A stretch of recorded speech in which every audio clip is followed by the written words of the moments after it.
I'll never forget the look on her face when she saw me walk into that dinner party with his wife by my side. She went pale, her fork clattered against her plate, and the entire room went silent.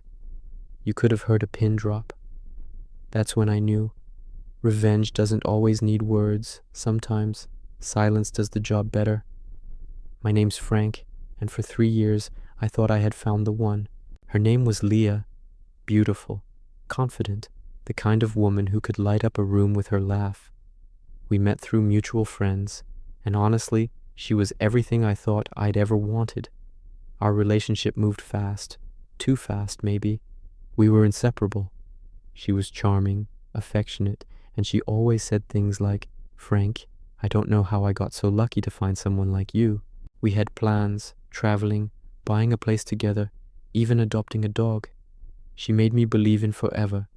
But looking back, I realize there were cracks forming long before I noticed. She started working late.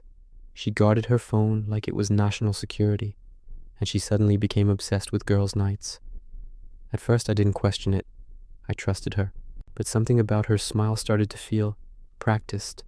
The red flags kept piling up. She would text and quickly hide her phone when I walked in. She'd get defensive if I even asked how her day went. And the scent, I'll never forget. Cologne that wasn't mine, lingering on her jacket. I confronted her once, gently. She laughed and said, "Oh my God, Frank, you're being paranoid." "It's just my boss." He hugged me after a meeting. I wanted to believe her. I really did. But deep down, my gut told me something wasn't right. So, I decided to stop asking questions and start paying attention. It happened one evening when she said she was going to a networking dinner. Something told me to check. Not her phone, not her messages, but her car's GPS history. She didn't know I had synced it to my phone months earlier. The address she drove to wasn't a restaurant. It was a private home, one I didn't recognize. I waited, watching from a distance. And then, there she was, stepping out of the car, wearing that same silk green dress she'd bought for our anniversary dinner. But what made my stomach twist was the man waiting at the door. Someone I knew. Aaron. A guy she'd introduced me to once, as a friend from work. The way they embraced told me everything. My hands shook, but I didn't make a scene. Not that night. I waited. I planned. Because when you play with fire, you don't just get burned, you get exposed. A week later, Leah invited me to a dinner party. A work celebration, she said. Aaron would be there. Of course he would. But what she didn't know was that I'd met someone, Aaron's wife, Nicole. After some careful digging, I found her social media, then her email. I didn't attack. I didn't insult. I just sent her one photo, Leah and Aaron holding hands outside his home. Nicole replied 2 hours later, "Let's make them remember this night forever."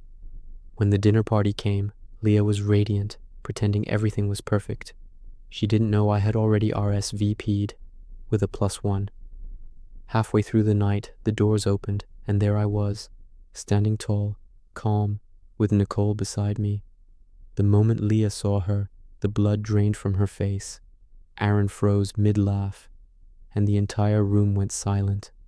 Nicole smiled and said, "Oh, don't stop on our account. Go ahead, Leah. Tell everyone how you and my husband know each other." Leah stammered, trying to explain, but it was useless. Everyone saw through her. And for the first time, I didn't feel angry. I just felt done. I turned to her and said quietly, "You said you wanted excitement. I hope this is exciting enough." Then I left. Leah tried calling for days, leaving voicemails, crying, apologizing, but I never responded. It wasn't about hurting her. It was about freeing myself. Because sometimes the best revenge is moving on without looking back. Nicole and I didn't become a couple or anything. We just shared a quiet understanding. Two people who deserved better. Now, months later, I've learned something powerful. Betrayal doesn't define you. It refines you. And if someone ever makes you question your worth, remember, their lies don't dim your light. They only expose their darkness. Never underestimate what quiet strength looks like. Sometimes, the most powerful thing you can do is walk away with your dignity intact. Subscribe to SilkMirror for more real-life stories of heartbreak, revenge, and transformation.